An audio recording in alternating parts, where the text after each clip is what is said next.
puxa a pena. Você puxa uma pena, sai uma galinha. Ele se referia ao caso da Lava Jato, mas eu acho que a gente concorda que dá para usar. Olha só.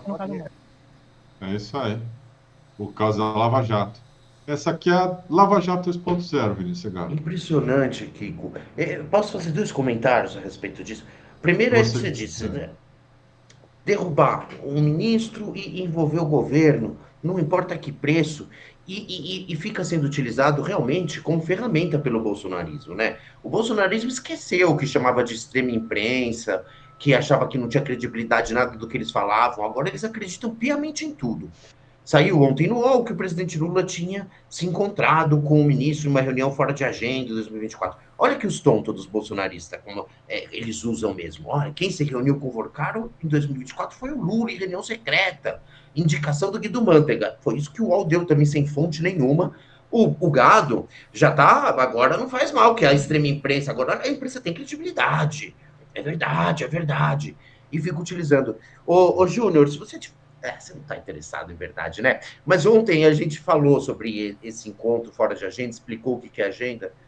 Numa outra vida, se você tiver interesse em buscar a verdade, você assiste a live de ontem, tá bom? Ô, Júnior, eu não vou ficar voltando a falar sobre isso. Mas repara, e ela fala, não tem fim, todo mundo envolvido, e eles atrás dos ministros.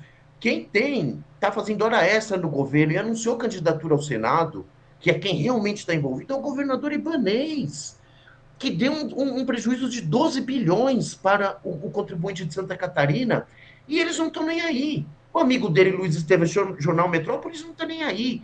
Estão dando hoje que o Ibanez anunciou candidatura ao Senado. Ele é o grande envolvido. É quem queria comprar papel podre, quem efetivamente comprou papel podre e não conseguiu comprar o bloco inteiro porque o governo Lula não deixou.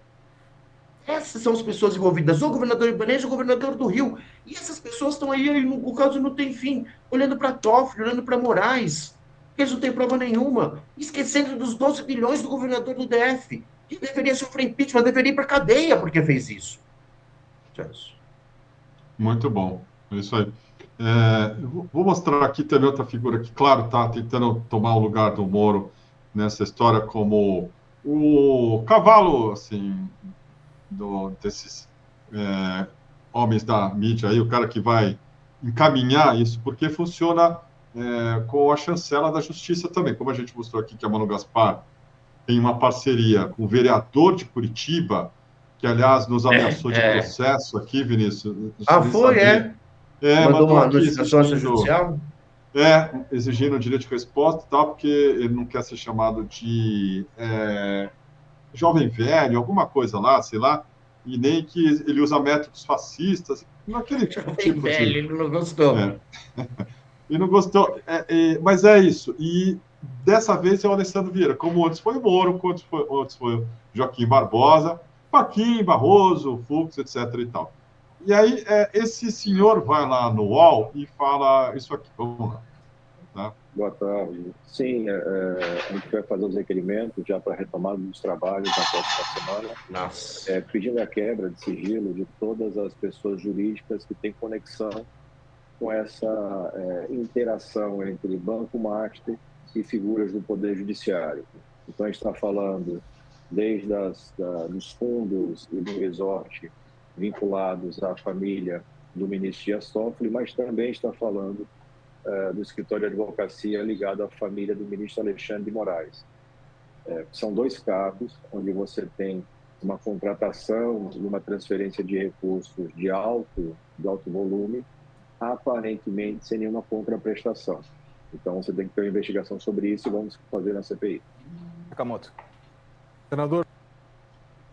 O Alessandro Vieira aí já está ameaçando quebra de sigilo dos resorts. E nenhuma palavra sobre Ibanez.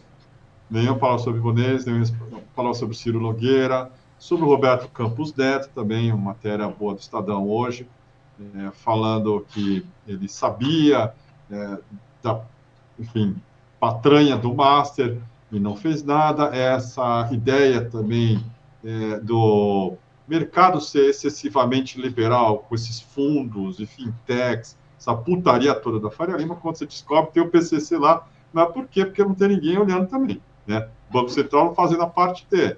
O Roberto Campos Neto é um dos personagens que estão esquecidos nessa trama. Mas isso, de novo, não é por acaso, isso não é coincidência, isso é porque interessa, nesse momento, pegar o Supremo Tribunal Federal. Aí você faz coro com a extrema-direita, faz coro com gente aí como o senador Alessandro Vieira, e aquele lavajatismo adormecido volta na pele dessas pessoas aí, para tentar, claro, atingir o presidente. É importante não tirar isso da frente, não perder isso de vista.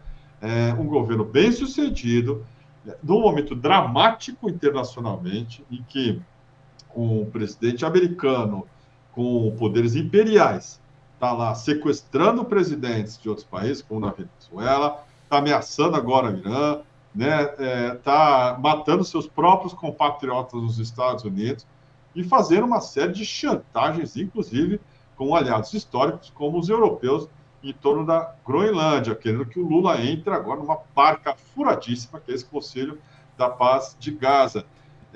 Nesse contexto aí, a mídia que deveria ter o mínimo também de responsabilidade, eu estou falando aqui de uma maneira totalmente também utópica, porque não tem, tá?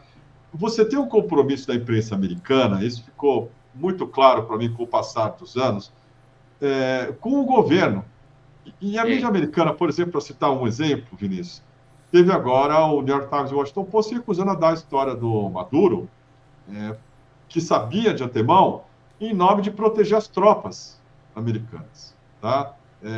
Isso foi alvo, por exemplo, de comentário elogioso do Marco Rubio, que é um cachorro hidrófobo do MAGA, um cara que agora está ameaçando a Delcy Rodrigues lá da Venezuela, se não fizer como eles mandam, vai acontecer com ela, o mesmo que acontecer com o Maduro. Então, assim, nesse momento, o Lula para todos os efeitos, um fator importante de sobrevivência existencial do Brasil. A mídia brasileira não está nem aí. Nem aí. Nós temos um golpismo permanente, um estado de instabilidade que é bom para o mercado, é bom para os jogadores do cassino internacional, sabe?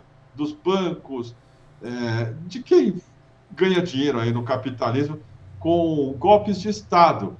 E aqui tem os seus agentes. Você não precisa ter gente da CIA fantasiada ou, né, encontros em cafés para ser contratado, não. Você tem a imprensa brasileira fazendo esse serviço sujo. Um amigo meu, Caco de Paula, ex-executivo da Abril, puta jornalista experiente, inteligente, ele fala do que a gente não sabia lá, do quanto o Roberto Tivita trabalhava no Departamento de Estado.